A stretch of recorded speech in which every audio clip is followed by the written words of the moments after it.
Bismillahirrahmanirrahim. Assalamualaikum warahmatullahi wabarakatuh. Alhamdulillah nahmaduhu wa nasta'inuhu wa nastaghfiruhu wa nastahdihi wa na'udzu billahi min shururi anfusina wa min sayyiati a'malina may yahdihillahu fala mudilla lahu wa may yudlil fala hadiya lahu. Asyhadu an la ilaha illallah wahdahu la syarika lahu wa asyhadu anna Muhammadan abduhu wa rasuluh sallallahu alaihi wa ala alihi wa sallama la nabiyya ba'da amma ba'd. Akhwatal iman, jamaah salat zuhur yang dimuliakan Allah Subhanahu wa taala, tentang surah At-Takwir, surat setelah surah Abasa dalam Al-Quran. Surat ini urutan turunnya surah yang ke-6 atau surah yang ke-7 turun kepada Rasulullah SAW, persisnya setelah turunnya surah Al-Fatihah dan sebelum turunnya surah Al-A'la rahimakumullah. Maka isunya masih terkait tentang iman, akidah, ya. Dan Nabi SAW pernah menyampaikan sebuah pesan penting terkait surat ini. Kata Nabi, man sarrahu an yanzura ila yaumil qiyamah ka'annahu ra'yal ain falyaqra' idza syamsu kuwirat wa idza as-sama'u fatarat wa idza as-sama'u insyaqqat. Kata Nabi, siapa yang ingin melihat kiamat dengan penglihatan kasat mata, maka hendaklah ia membaca 3 surat: surat At-Takwir, surah Al-Infitar, dan surah Al-Insyiqaq. Setelah At-Takwir ada Al-Infitar, tapi setelah Al-Infitar enggak langsung surah Al-Insyiqaq, ada surat Al-Mutaffifin. Nah, jadi Nabi mengatakan kalau pengen banget nih, kayak apa sih kira-kira kiamat itu, ngerinya seperti apa, suasananya seperti apa, ya kata Nabi kita baca 3 surat ini, di situ informasinya sudah lengkap. Nah, Bapak-bapak, hari ini kita di surat pertama yang menggambarkan keadaan atau situasi terjadinya hari kiamat, surah At-Takwir. Ya, surah At-Takwir ini diawali dengan banyak sekali idza, ya, ada 12 idza itu. Idza syamsu kuwirat. Di 12 itu kita bisa bagi 2, Bapak, 12 idza itu. Idza ada 6 pertama itu pada saat tiupan sangkakala pertama. Apa yang terjadi di jagat raya ini, apa yang terjadi dengan kita, apa yang terjadi dengan keadaan manusia. Terus idza yang berikutnya 6 sisanya itu tentang setelah sangkakala kedua. Kan 2 kali kan ditiup sangkakala. Jadi yang pertama, begitu ditiup pertama, idza syamsu kuwirat. Jadi kalau dalam bahasa Arab, Bapak, bola itu kuroh, kuratun itu bola. Jadi kuwirat itu jadi bumi itu diputer oleh Allah Subhanahu wa taala. Jadi dia enggak anteng kayak sekarang.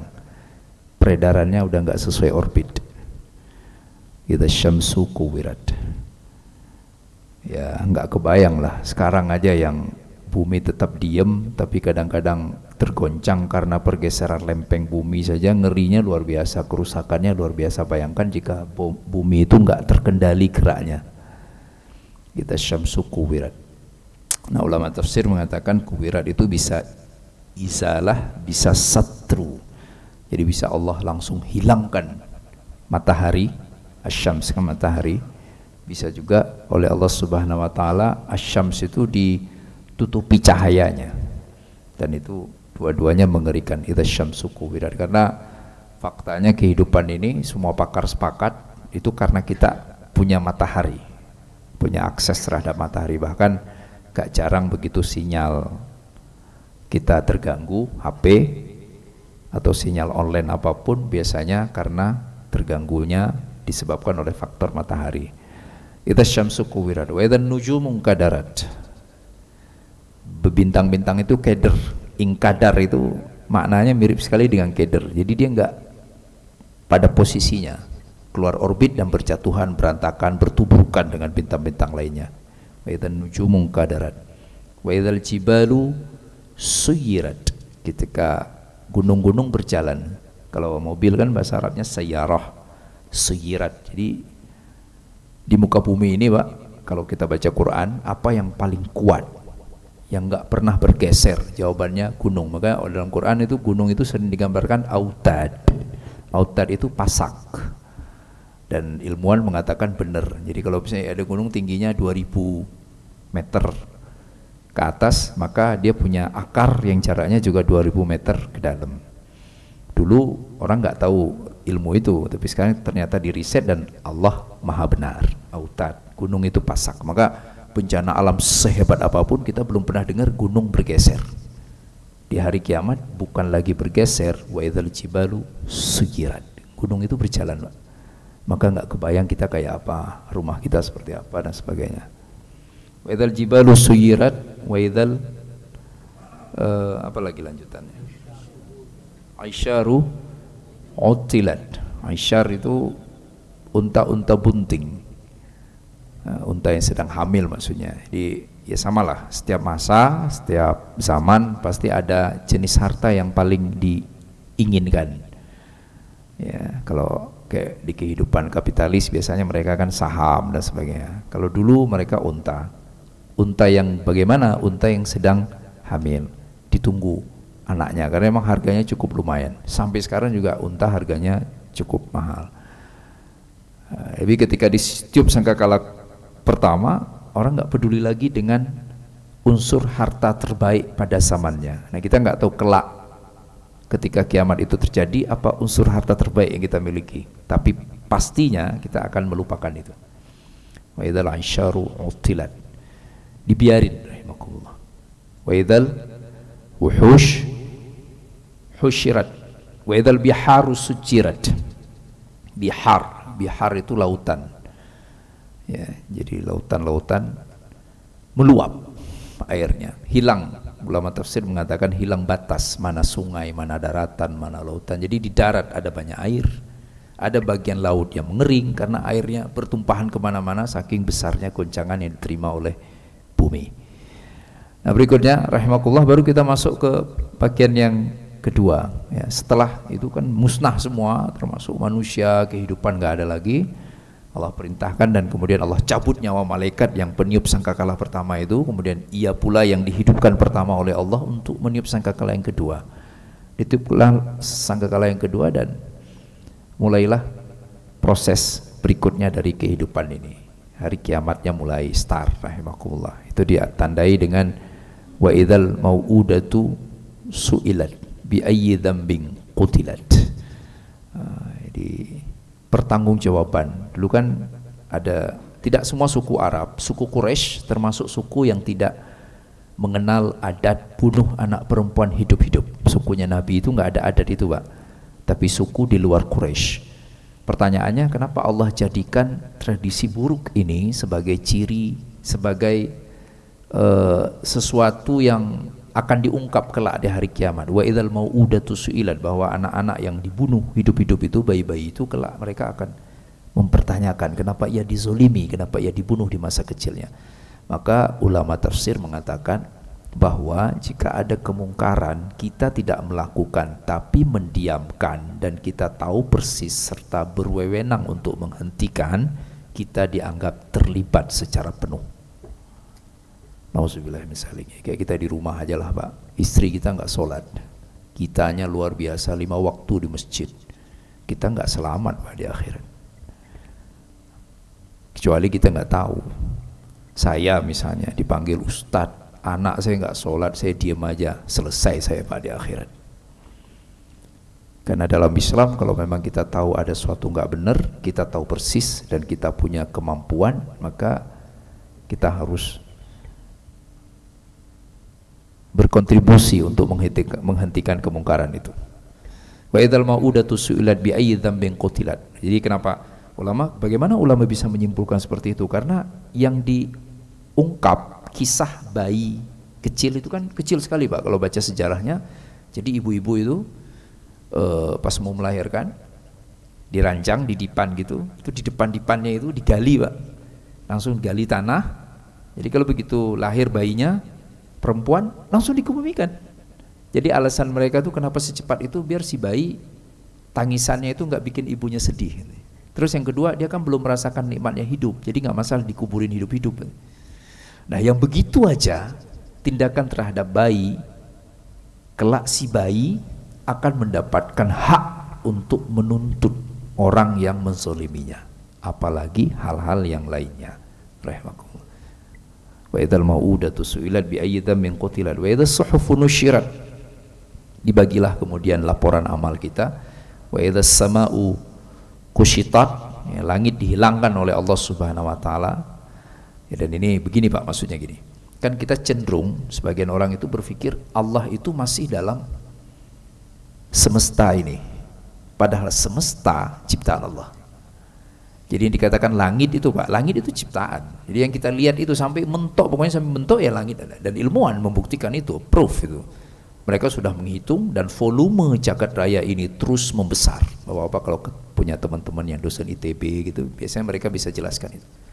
Jadi dia bukan unlimited itu, bukan kalau kita lihat terus saja itu enggak mentoknya, enggak mentok. Dan mereka sudah menghitungnya berapa skala luasnya. Nah Allah ada di mana? Allah di luar itu, karena langit itu termasuk ciptaan Allah Subhanahu wa taala. Nah kelak di hari kiamat itu dihilangkan oleh Allah Subhanahu wa taala. Wa idzas suhufu nusyirat wa idzas sama'u kushitat wa idzal jahimu su'irat. Neraka dinyalakan, wa idzal jannatu uzlifat, dan kemudian surga didekatkan. Nah, jadi semua di dalam bahasa lainnya, bahasa kita sekarang diaktifasi oleh Allah SWT. Nerakanya sudah ada tapi belum aktif, belum dinyalakan senyala-nyalanya untuk memberikan sanksi hukuman kepada yang bersalah. Sebagaimana juga surga belum ada penghuninya sampai sekarang, tapi surganya sudah siap, karena kita ada hadis dari Nabi hadis kursi di mana Allah SWT sudah menciptakan surga dan juga sudah menciptakan neraka. Nah saudaraku yang dimuliakan Allah SWT, yang paling menarik adalah di ayat yang ke-13 itu Pak, alimat nafsum ma ahdarat. Pada saat itulah baru manusia itu sadar apa yang sudah dilakukannya di muka bumi, apa yang bekal yang ia bawa, ia hadirkan ke hadapan Allah Subhanahu wa taala. Nah, rahimakumullah, maka kita jangan tunggu ini. Karena begitu kiamat terjadi berarti kita nggak lagi punya persiapan, nggak lagi punya waktu untuk memperbaiki bekal kita. Maka dari sekarang aja. Karena jangan sampai, ini kan sindiran sebenarnya dari Allah. Alimat nafsun, barulah manusia benar-benar alim. Alim kan tahu, sadar. Ma ahdarat, ahdarat itu sudah jadi bahasa Indonesia Bapak, kita nyebutnya hadir. Hadir itu dari bahasa Arab, hadir. Jadi ahdarat, baru manusia tahu apa yang ia hadirkan untuk keselamatan dirinya di akhirat. Maka ya sekarang sama aja lah, kehidupan dunia juga gitu kan. Anak kita baru rajin belajar menjelang UMPTN atau apa, menjelang ujian, ya tentunya terlambat. Dia harus jauh-jauh hari, bahkan bertahun-tahun sebelumnya sudah belajar. Nah kita juga sama. Pasti kita semua pasti meninggal, pasti akan bertemu Allah Subhanahu wa taala, akan mengalami masa-masa berat itu. Maka dari sekarang aja apa yang kita hadirkan. Maka mulia sekali dalam hadis Nabi SAW sampaikan, mulia sekali orang yang yuhasibu nafsah, mengevaluasi dirinya. Maka Nabi bilang begini, hasibu qablaan tuhasabu, evaluasilah dirimu sebelum engkau dievaluasi oleh Allah Subhanahu wa taala. Karena kelak kalau sudah dievaluasi oleh Allah, ya waktunya sudah terlambat. Nah, itu bagian dari awal surat At-Takwir. Nah, kita masuk ke bagian yang kedua, rahimakumullah. Fala uqsimu bil khunnas al-jawadil kunnas wal laili idza as'as was subhi idza tanaffas. Jadi sekali lagi sekarang Allah menarik perhatian kita. Allah ingin tunjukkan bahwa ini semua ciptaan Allah SWT. Fala uqsimu bil khunnas. Aku bersumpah dengan bintang yang berjalan, ya beredar. Ada yang terbit kelihatan, ada yang tersembunyi. Al-jawari al-kunnas, pada orbitnya. Wal-laili idza as'as, dan malam ketika makin larut, malam ketika makin gelap. Was-subhi idza tanaffas, dan subuh ketika mulai bernafas. Jadi gini Bapak, ini apa sih kerennya Allah gambarkan dalam 4 ayat ini fenomena alam itu. Jadi malam yang gelap, terus ada bintang, terus peredarannya, terus pagi. Tidak ada perubahan dalam tradisi kehidupan manusia di peradaban manapun. Malam selalu asas, diem, senyap, pagi, siang selalu aktivitas. Sejak kapan? Sejak manusia diciptakan. Kok berani-beraninya Allah memberikan informasi ini 14 abad yang lalu, 15 abad yang lalu, menunjukkan Allah Tuhan yang sesungguhnya. Bahwa Allah tahu manusia nggak akan berubah. Sederhananya gini Pak, teknologi pencahayaan kan luar biasa. Lightning teknologi itu kan canggih sekali. Artinya kita bisa bekerja malam dengan tanpa kendala cahaya sedikit pun. Tetap saja kata dokter, Anda lebih cepat sakit, kesehatan Anda terganggu, perasaan kita nggak enak. Allah Maha tahu. Sampai kapanpun, dimanapun, di bagian bumi manapun, malam itu has-has, subuh dan pagi itu tanafas. Masya Allah, mau di padang pasir, mau dimanapun seperti itu. Nah saudaraku yang dimuliakan Allah SWT, setelah kita sadar, oh iya ya, Allah ngomong ini 1500 tahun yang lalu dan tradisi manusia nggak pernah berubah, membuktikan bahwa Al-Quran selalu benar. Maka kemudian baru Allah sampaikan pesan demi pesannya. Pesannya yang pertama sekali Allah Subhanahu wa taala sampaikan, wasubhi idza tanaffas innahu laqaulu rasulin karim. Sesungguhnya Al-Qur'anul Karim itu dibawa oleh utusan Allah yang mulia. Nah, ini ayat-ayat ini tentang sifat-sifat kemuliaan yang dimiliki oleh malaikat, makhluk Allah yang dapat tugas untuk menghantarkan Al-Qur'an. Jadi Allah ingin sadarkan kita, Al-Quran itu semuanya mulia. Waktu turunnya, sumbernya Allah Subhanahu wa taala, termasuk malaikat yang menjadi mediator penyampainya kepada Nabi Muhammad sallallahu alaihi wasallam juga mulia, bukan malaikat biasa. Innahu laqaulu rasulin karim. Rasul itu utusan, karim mulia. Utusan yang mulia. Jadi apa benar di antara para malaikat itu semacam ada levelitas itu, jadi ada perbedaan tingkatan. Soheh, malaikat Jibril terbaik. Salah satu dalil pentingnya Bapak-bapak, dalam banyak ayat begitu Allah sebutkan malaikat, dan saat Allah ingin menyebutkan Jibril bersama malaikat yang lain, Allah selalu menyebutkan panggilan khusus, diantaranya Ruh Al-Amin, Malaikatu war-Ruh, misalnya di dalam surah Al-Qadr, ya kan? Ya, malaikat ruh itu ruh apa? Apakah ruh orang sudah meninggal? Bukan, itu maksudnya Ruhul Amin, malaikat Jibril. Jibril punya keistimewaan. Nah di sini Allah jelaskan, jadi jangan ragukan Al-Quran. Kita kan biasanya peduli kan, kita konsen dengan siapa yang bawa, siapa yang nganterin. Nggak mungkin pesan penting tapi deliverynya asal-asalan. Pasti kita berpikir keras, loh ini kok orang nggak menghargai pesan ini ya. Nah sekarang deliverynya luar biasa. Malaikat khusus. Sudahlah malaikat itu performanya di atas manusia, kemudian yang melakukan, yang menyampaikan Al-Quran, malaikat terpilih. Satu, Rasulun Karim, mulia. Dzi quwwatin 'inda dzil 'arsy makin, punya kekuatan, punya kedudukan. Kedudukannya bukan kedudukan biasa, arsy makin, kedudukan di arsy. Coba, lah kita semua tahu yang di arsy, arsy itu kan singgasana. Itu cuma Allah aja. Istawa 'alal 'arsy. Luar biasa Jibril. Jibril di arsy punya kedudukan. Sudahlah mulia, punya kekuatan untuk mengemban amanah yang berat, dan kemudian mendapat tempat istimewa di sisi Allah Subhanahu wa taala. Itulah malaikat yang ditugasi untuk menyampaikan Al-Qur'an. Dzi quwwatin 'inda dzil 'arsy makin, muta'in thamma amin. Nurut dan amanah. 5 bapak-bapak sifat yang Allah sampaikan tentang malaikat yang tugasnya khusus menyampaikan Al-Quran. Ngapain sih Allah ribet amat? Emang kita meragukan Al-Quran? Ya jawabannya. Faktanya nggak sedikit orang yang lebih senang membaca selain Al-Quran dibandingkan Al-Quran. Walaupun ia mengakui secara lisan, secara zahir Al-Quran dari Allah.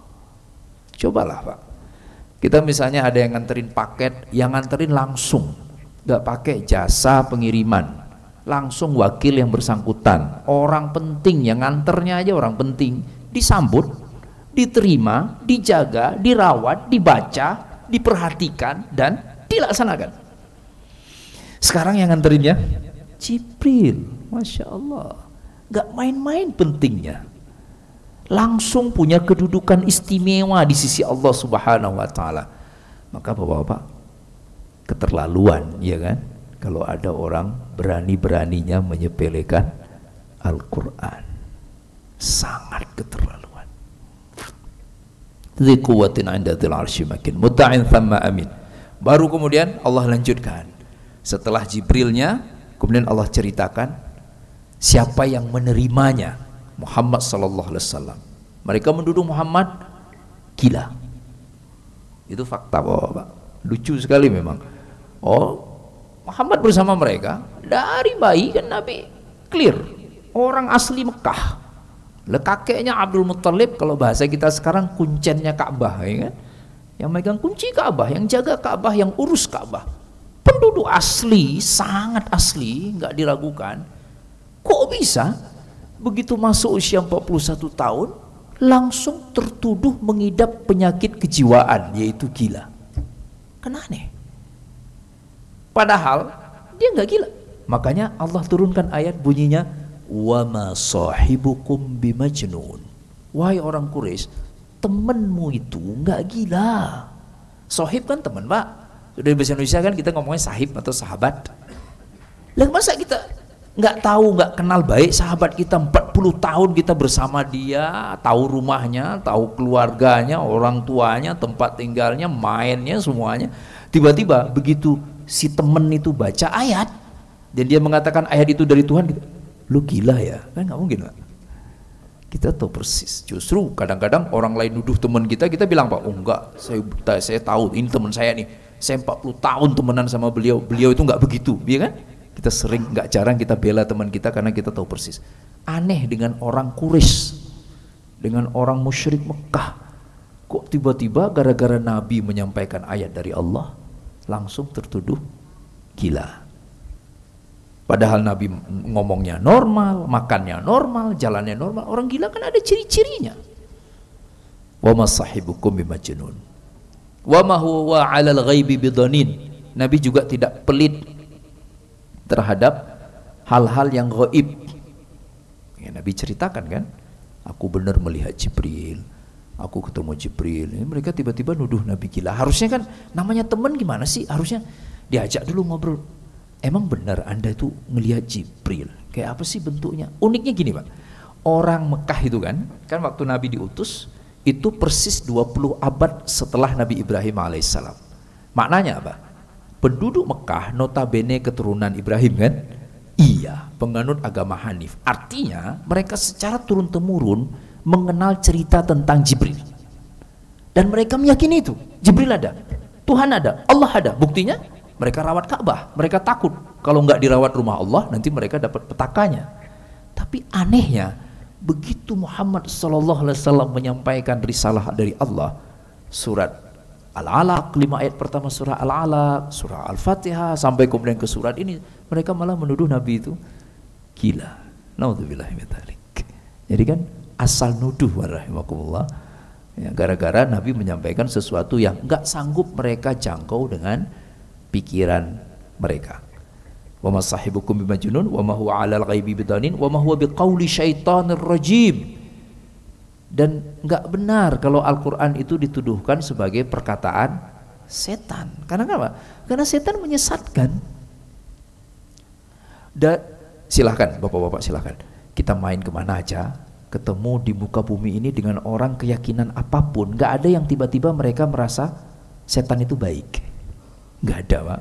Ada dulu saya waktu masih kuliah di Mesir, penyembah setan, Ubadatus Syayatin, diwawancara kan sama televisi, anak-anak muda itu nyembah setan di padang pasir, Pak. Anak-anak Mesir itu sempat ngetren itu tahun 98 waktu saya masih kuliah itu.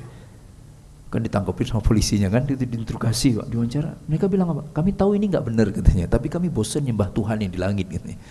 Mending kami nyembah setan aja, toh kami hidupnya nggak benar. Ini jawabnya begitu. Ya, jadi semua orang tahu bahwa setan nggak benar. Lah, kok bisa-bisanya Al-Quran yang begitu benernya, begitu indahnya, nggak nyuruh kita aneh-aneh, malah dituduh perkataan setan. Wa ma huwa biqauli syaitanir rajim. Jadi dikoreksi oleh Allah SWT. Nah, ini kan sindiran sekaligus teguran agar orang-orang musyrik waktu itu mereka sadar bahwa sahabat mereka benar, bahwa Al-Quran benar, bahwa Nabi benar, risalah yang dibawa oleh Nabi benar. Maka kemudian Allah tutup di penghujung surat ini dengan fa aina tadhhabun. Udah mau kemana lagi? Mau nuduh apa lagi? Itu maksudnya. Tuduhan apa lagi yang mau dialamatkan kepada Rasulullah, kepada Al-Quranul Karim? Semua tuduhan itu tidak terbukti kebenarannya. Tidak ada bukti sama sekali. Makanya kan Islam itu konsisten Bapak-bapak. Jadi kita bukan hanya bilang ke orang lain, Anda nggak boleh nuduh-nuduh agama kami dong, Anda harus tunjukkan bukti. Itu juga berlaku buat internal kita. Nabi SAW pernah mengatakan, al-bayyinatu 'alal mudda'i wal yaminu 'ala man angkar. Yang nuduh harus punya bukti. Yang tertuduh cukup bersumpah saja. Karena kan bukan dia yang mulai kan, dia dituduh, maka dia cukup bersumpah. Kalau yang nuduh harus punya bukti. Nah sekarang mereka tidak punya bukti Muhammad gila, tidak punya bukti bahwa Al-Quran itu dari setan dan sebagainya, tapi mereka terus melancarkan tuduhan-tuduhannya. Sekarang Bapak-bapak, buat kitanya nih, manfaatnya apa ini? Kita tahu peristiwa ini. Manfaatnya rahimakumullah, yang pertama, tuduhan itu akan terus berlanjut. Bapak-bapak masih ingat kan? Dulu sekali ada yang berani-beraninya nulis Al-Quran itu ayat-ayat. Bapak masih ingat itu kan? Jadi nggak selesai Pak. Jadi Quran itu kan selalu menemukan relevansinya di dalam perjalanan umat ini. Maka selalu akan ada orang seperti itu. Sehingga kita nggak perlu panik. Yang udah ngaji kita jadi tenang kan? Kita wah ini mah pengulangan sejarah aja udah terjadi sejak 15 abad yang lalu. Kita justru makin yakin sama kebenaran Al-Quranul Karim.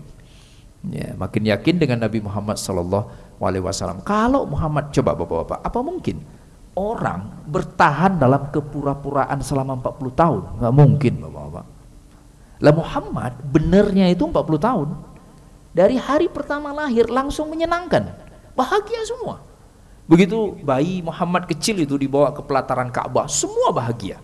Disusui oleh Halimah, bahagia. Kampungnya Halimah yang tadinya paceklik berubah menjadi makmur. Mungkin selalu bahagia, kemana-mana bahagia. Jadi anak kecil menyenangkan. Semua senang main sama Muhammad. Silahkan baca aja di sejarah Bapak-bapak. Kiai-kiai kita di pesantren itu punya banyak kitab tentang bagaimana Rasulullah SAW sejak hari pertamanya lahir ke muka bumi ini.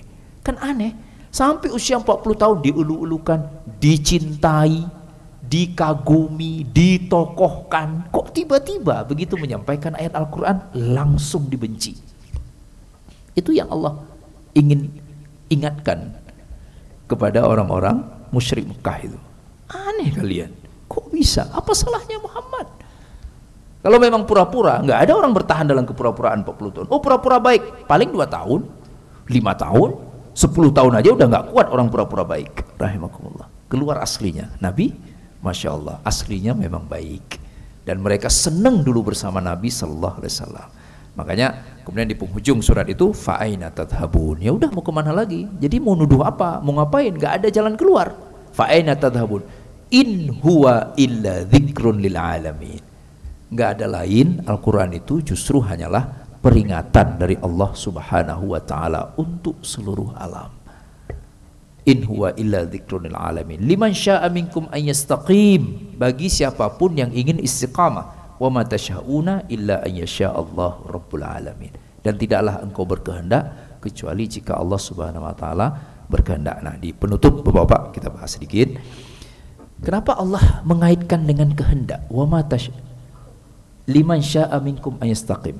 Al-Qur'an hanya bisa jadi peringatan bagi orang yang berkehendaki. Allah sedang ngingetin kita, benar kita punya Quran, tapi Al-Quran baru bermanfaat bagi orang yang ingin memanfaatkannya sebagai pedoman hidup.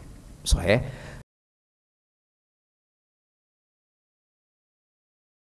Ini bagi siapa Pak?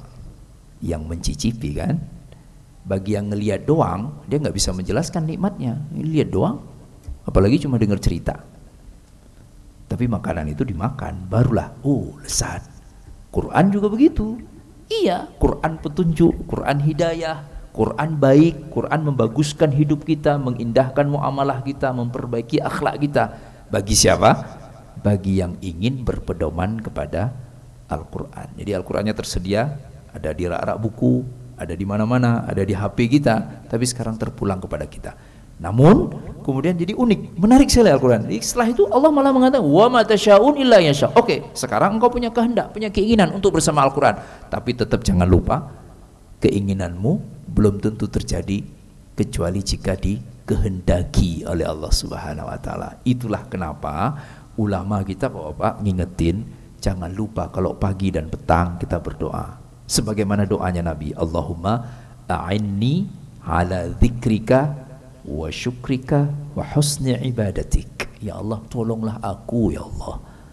Kalau mau doain buat istri sama anak-anak, Allahumma a'inna, ya Allah tolong kami, tolong diriku, tolong istriku, tolong anak-anakku. Untuk apa? Untuk selalu mengingatmu, untuk selalu berterima kasih kepadamu, untuk selalu memperbaiki ibadah untukmu. Jadi kita udah pengen nih, tapi apakah bisa berhasil? Juga belum tentu. Maka kita mohon ke Allah agar Allah memberhasilkan apa yang sudah kita niatkan. Semoga Bapak-bapak kita semua selalu dalam ridha Allah Subhanahu wa taala. Mudah-mudahan rasa takut kita akan hari kiamat, rasa takut kita akan pertanggungjawaban di hadapan Allah mendorong kita menjadi pribadi yang lebih baik lagi.